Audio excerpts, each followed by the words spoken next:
নমস্কার, মুখোপাধ্যায় কনস্ট্রাকশনের একটি নতুন ভিডিওতে আপনাদের সকলকে স্বাগত জানাই। আজকে যে ভিডিওটার বিষয়ে কথা বলবো সেটি হচ্ছে যে আপনি বাড়ির রং কখন করবেন।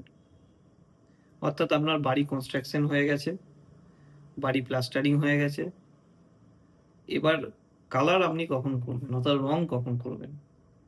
প্রথমেই বলি, রং যত দেরিতে করবেন বাড়ি তত ভালো থাকবে।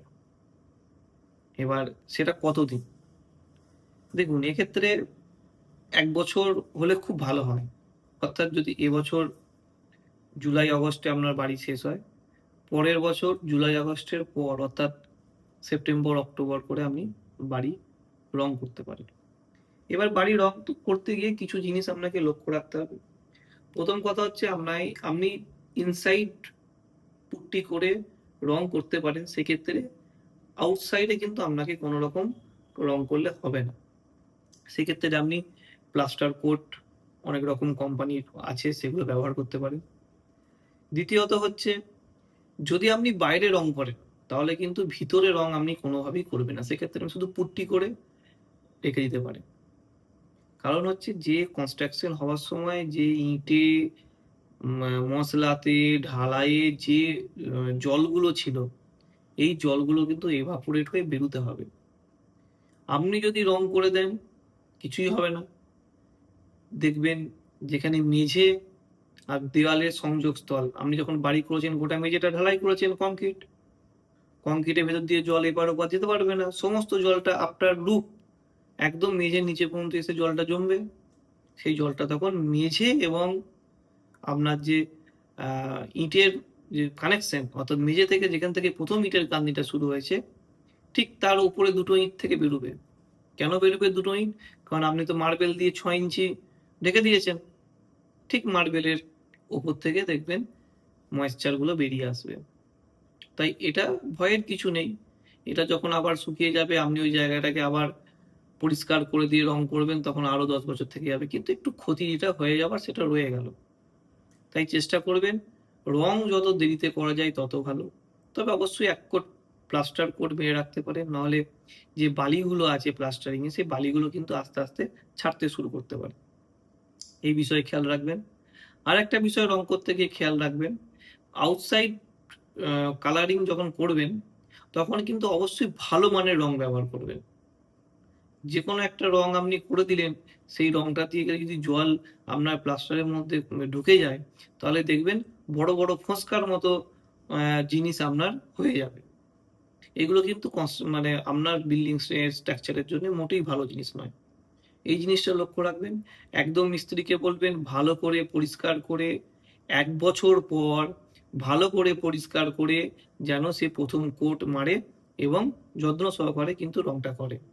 রঙের ব্রাশটা একবার হরাইজেন্টালি এবং একবার ভার্টিক্যালি কিন্তু দিতে হবে, এটা কিন্তু খেয়াল রাখতে হবে। তাই এইসব রং করার জন্য ভালো মিস্ত্রি হওয়াটা খুবই বাঞ্ছনীয়। এটা রং করতে গেলে আর কি কি সাবধানতা অবলম্বন করবেন, সেটা হচ্ছে রং করতে গিয়ে কখনো রং খুব ডিপ কালার করবেন না।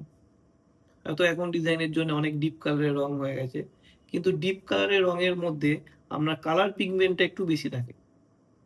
ওই কালার পিগমেন্টটা বেশি থাকার জন্য কি হয়, ওই রংটা নানা রকম পোকা মাকড় আপনাকে কিন্তু অ্যাট্রাকশন করে। দেখবেন একটা যদি খুব হলুদ কালারের ব্রাইট বাড়ি দেখেন, দেখবেন সেই সেখানে পাখির পায়খানা বেশি, সেখানে পোকামাকড় বেশি। তাই রং একটু সোবার বা একটু লাইট কালারের রং করতে পারেন, রংটা অনেক টেকসই হবে এবং রংটা থেকে বাইরের জিনিস থেকে আপনার অ্যাট্রাকশনটা কম হবে। ন্যাচারালি পাখি পোকা সেগুলো থেকে অ্যাট্রাকশনটা কম হবে। 4 নম্বর যেটা লাস্ট বলবো, রং যখনই করবেন আপনি, রঙের কিন্তু সারফেস ক্লিনিংটা খুব ইম্পর্টেন্ট। তাই রং যখন করবেন, ইনসাইড হলে ইনসাইড সারফেস ক্লিনিং, আউটসাইড হলে আউটসাইড সারফেস ক্লিনিং, একদম ব্রাশে করে ঘষে কিন্তু সেটা পরিষ্কার করবেন। আর একটা যেটা লাস্ট বলে দিই, সেটা হচ্ছে যে রং করতে গেলে রং কিন্তু একটু ভালো মানের ব্যবহার করবেন। একটার সঙ্গে একটা রং ফ্রি ব্যবহার করবেন না। যে রংটি মার্কেটে চলছে সেটা যে কোম্পানিরই হোক, সেই রঙের দেখবেন 2-3টে ক্যাটাগরি আছে। একটা লো কোয়ালিটি ক্যাটাগরি আছে, একটা মিডিয়াম কোয়ালিটি ক্যাটাগরি আছে, একটা হাই কোয়ালিটি ক্যাটাগরি আছে। চেষ্টা করবেন হাই কোয়ালিটি, যদি না হয় মিনিমাম যেন আপনি মিডিল কোয়ালিটির যে কালারটা থাকবে সেটা আপনি কিন্তু কনসিডারের মধ্যে নেবেন। লো কোয়ালিটির কালারটা নেবেন না। লো কোয়ালিটি যাদের একদম বাজেটের প্রবলেম আছে তারা ব্যবহার করতে পারেন। এক্ষেত্রে কিন্তু ওই বিল্ডিংয়ে আপনি কালার করলে, বিশেষ করে আউটসাইড ওয়ালের ক্ষেত্রে আপনি কালার করলে যে কোনো সময় কিন্তু ওইখান দিয়ে আপনার ওয়াটার লিক করে রং করা, যে কারণে আমাদের রং করা সুন্দর দেখতে দেখার জন্য কিন্তু রং করা নয়, ও যে আপনার আউটার যে সারফেস প্লাস্টারিং এর সেটাকে কভার, ওয়েদারিং এর হাত থেকে বাঁচানো, জল ধুলো বৃষ্টির থেকে যাতে সিমেন্টটা ক্ষতি না হয়ে যায় সেটাকে বাঁচানোর জন্য আমাদের মেনলি কিন্তু রং করা, সেটা কিন্তু আপনার ফুলফিল হবে না, এটা কিন্তু খেয়াল রাখবেন। নমস্কার। কোনো অসুবিধা হলে, কোনো রকম সাহায্য লাগলে যোগাযোগ করবেন মুখোপাধ্যায় কনস্ট্রাকশনে। নমস্কার, দেখা হবে পরের ভিডিওয়ে।